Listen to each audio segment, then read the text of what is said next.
शहजाद, आपसे ही शुरुआत करते हुए, वर्तमान में दरअसल कंफ्यूजन की स्थिति है और बार बार विपक्षी दलों की ओर से आरोप लगाए जा रहे हैं कि जातिगत व्यवस्था सेना के भीतर करके देश की सबसे बड़ी, जो शब्द का इस्तेमाल किया गया है, देश का सबसे बड़ा जातिवादी संगठन आरएसएस इस आधार पर छटनी कर देगा, वो ऊंची जातियों को तवज्जो देगा और इस तरह की मंशा पाले बैठा हुआ है आरएसएस। इस तरह के आरोप आप लोगों के ऊपर लग रहे हैं, जवाब दीजिए इस पर। देखिए, आज इस विषय पर जो सियासत कर रहे हैं, मैं उस मानसिकता को अगर परिभाषित करूं तो ये मानसिकता है एंटी आर्मी पार्टी मानसिकता, एएपी शॉर्ट में कह सकते हैं, एंटी आर्मी पार्टी मानसिकता, जिसने सवाल उठाए सर्जिकल स्ट्राइक पर, बालाकोट पर, पुलवामा पर सबसे पहले मैं आपको 5 तथ्य, क्योंकि आज तक बहुत बड़ा चैनल है और यहां पर मुझे लगता है कि कुछ लोग इस एंटी आर्मी पार्टी मानसिकता के भी बैठे हैं।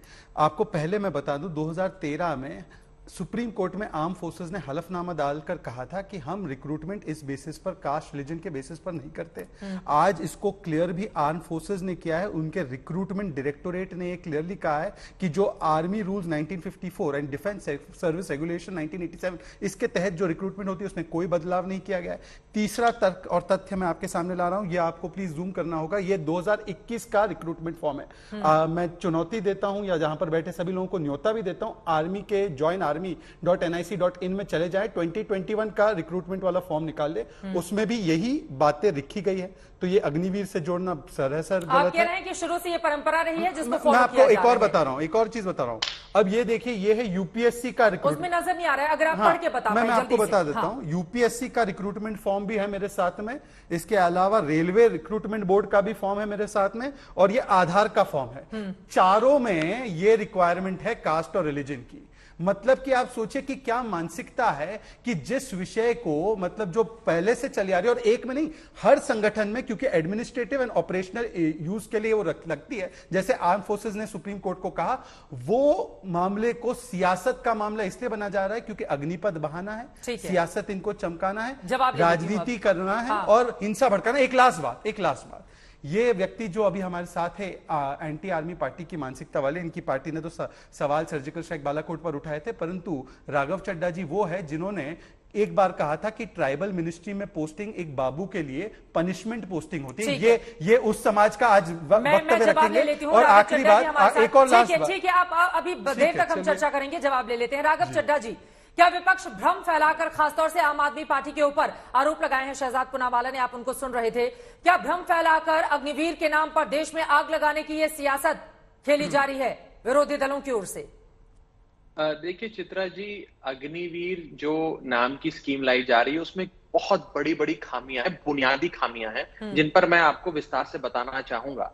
लेकिन उस पर विस्तार से आने से पहले मैं बस इतना कह के ये जो पूरा विवाद चल रहा है, इसे एक प्रकार से उस पे बिंदु लगाऊंगा। वो ये है कि अगर आप कह रहे हैं कि कोई बदलाव नहीं किया, तो जब आप इतने बदलाव कर रहे हैं, जब आप पूरी आर्मी की रिक्रूटमेंट को ही बदल रहे हैं, एक आजीवन जो सैनिक सेवा करता था उसको केवल 4 साल की सेवा का मौका मिल रहा है, जब इतने बदलाव कर रहे हैं तो ये बदलाव भी कर देते।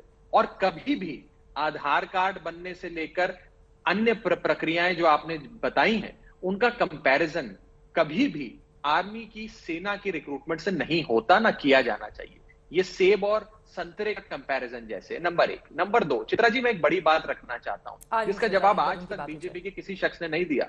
अग्निवीर का मुद्दा सबसे पहले आम आदमी पार्टी ने जरूर उठाया, लेकिन हमने इसलिए हटाया क्योंकि कहीं ना कहीं अग्निवीर नाम की स्कीम हमारी देश की सेना को कमजोर करती है। आज 4 बिंदु मोटे मोटे तौर पे मैं आपके सामने रखना चाहूंगा और चाहूंगा कि पॉइंट बाय पॉइंट जवाब दें, व्यक्तिगत हमले थोड़ा कम करें, इनको बड़ी आदत है व्यक्तिगत हमले करने की। पहली चीज तो यह है कि अगर सैनिक आजीवन सेवा करना चाहता है तो उसे 4 साल बाद बेरोजगार क्यों किया जा रहा है?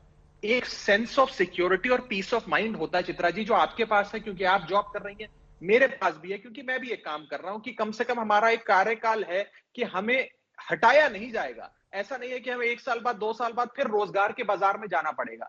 वो सेंस ऑफ सिक्योरिटी उस सैनिक को नहीं दी जा रही जिसको बंदूक के साथ आप बॉर्डर पे भारत की प्रभुता अखंडता की रक्षा करने के लिए तैनात कर रहे हैं। तो आपने उससे सेंस ऑफ सिक्योरिटी छीन लिया, जॉब सिक्योरिटी छीन ली। 4 साल बाद वो रोजगार के बाजार में आएगा। दूसरी चीज, रेजिमेंटल ऑनर होता है चित्रा जी, आप भली भांति जानती है, सेना में कई प्रकार के रेजिमेंट हैं जो साल दर साल की प्रिपरेशंस और ट्रेनिंग से बनता है। वो रेजिमेंटल ऑनर सेना का खत्म करके सेना को कमजोर करेगी ये स्कीम।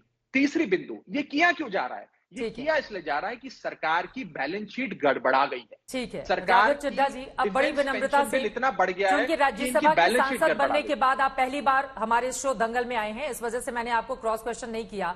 यानी कि संजय सिंह ने जो ट्वीट किया है आप उसको गलत मानते हैं? आपकी बातों से यही लगा, यानी कि फर्जी क्या गलत तरीके से ट्वीट करके जो बीजेपी आरोप लगा रही है, देश के भीतर युवाओं में भ्रम पैदा करने की कोशिश की जा रही है आम आदमी पार्टी की ओर से, जब इस तरह की स्थिति है नहीं। सेना की ओर से भी स्पष्टीकरण दिया गया और जो इतिहास हमने रिसर्च में निकाला है वो बात भी यही कहता है। 1857 में जाति और धर्म के आधार पर आखिर क्यों वर्गीकृत किया गया था उसके बारे में मैं जानकारी दूंगी दर्शकों को, लेकिन अगर संजय सिंह इस तरह का ट्वीट करते हैं जो हम दिखा रहे हैं, मोदी सरकार का घटिया चेहरा देश के सामने आ चुका है। मोदी जी दलितों, पिछड़ों, आदिवासियों को सेना भर्ती के काबिल नहीं मानते। भारत के इतिहास में पहली बार सेना में इस तरह की भर्ती क्या भारत के इतिहास में पहली बार की जा रही है? राज्यसभा के सांसद हैं संजय सिंह, क्या वो उस तरह का ट्वीट करके देश के भीतर आखिर कौन सी परिस्थिति पैदा करना चाहते हैं राघव चड्ढा जी? मैं बता देता हूं। देखिए चित्रा जी, मैंने शुरुआत में ही इस पूरे विवाद पे पूर्ण विराम लगाने का प्रयास किया, और वो इसलिए किया कि मान लेते हैं, मुझे नहीं जानकारी, मैं आपको एकदम साफ बेबाकी से बताऊं, मैंने सेना की पहले की रिक्रूटमेंट की प्रक्रिया में कौन से कागज मांगे जाते थे, नहीं मांगे जाते थे, व्यक्तिगत तौर पे मुझे नहीं पता, मैं बल्कि साफ तौर पे आपको बता रहा हूं। लेकिन अगर प्रक्रिया बदली जा रही है, अगर सारी स्कीम ही बदली जा रही है, तो जातिगत सर्टिफिकेट की क्या जरूरत है सेना की भर्ती में?